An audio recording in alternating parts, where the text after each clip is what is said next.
Okay, before I continue, I want to talk about that.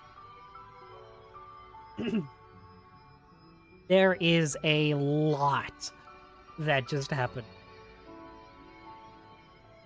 There is so much story and lore packed in that one tiny, well, not even tiny, that one cutscene. You know, we'd seen Nia's Blade form briefly before when she saved Emperor Niall's life.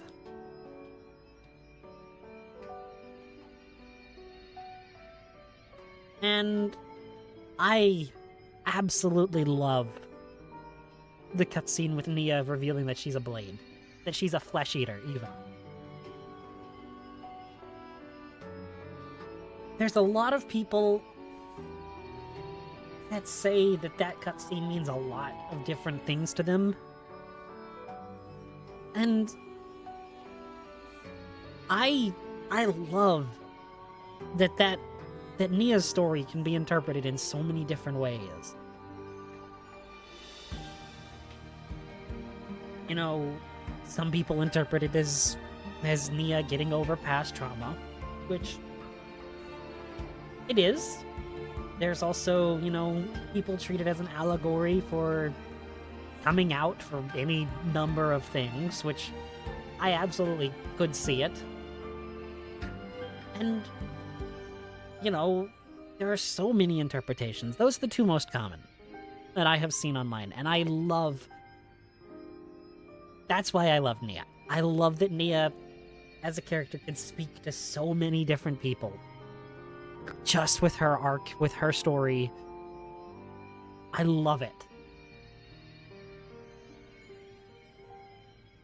And, you know, Nia coming to terms with herself in whatever form that you choose to believe it takes.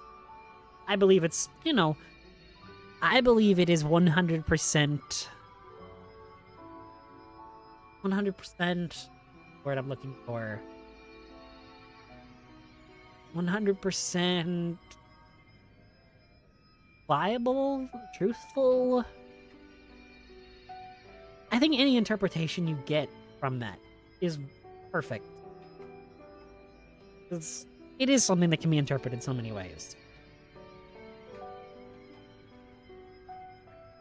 And, you know, Nia coming to terms with herself, and then Adam speaking to Rex, and really letting him know, hey, you know,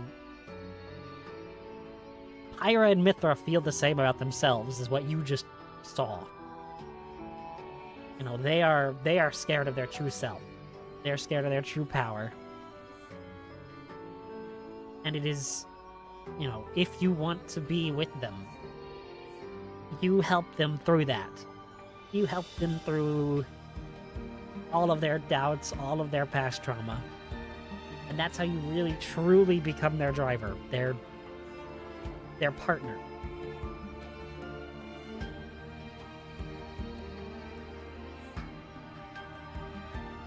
That is such an amazing way to tie, you know, the two main female leads of the game. And the two... It's not really a spoiler at this point, I can say it. The two love interests of Rex, technically three. The three love interests of Rex. It's a way to tie them all together. Nia, with her Blade Eater, or her Flesh Eater past. Pyra and Mithra with their destruction of continents and their fear of their own power.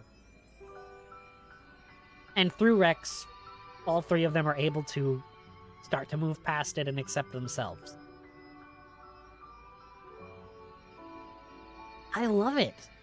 I think it is so expertly written and done. And again, I love this chapter for its story. Because I feel like so many other things could have wimped out and not gone as far as they did with it. I'm so glad I'm so glad that this game came out. I'm so glad that I got to experience this story for the first time years ago. Because it really does mean a lot to me. I won't get into all of it, because I know that, nobody really comes out to hear the mushy side of everything, but this game means a lot to me. And the story, and certain story beats, really ring true for me a lot. And even outside of, the deeper dive that you can do, certain things in that cutscene made my jaw hit the floor the first time around. I needed a minute to actually get my thoughts together over what just happened in that cutscene. Because I'm a huge fan of this series.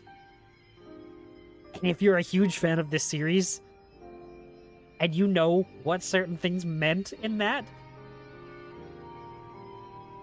it was crazy the first time. I can't go over it, because we're not there yet. We're not there in the story of this game yet. But my word, my jaw hit the floor. Alright, let's continue.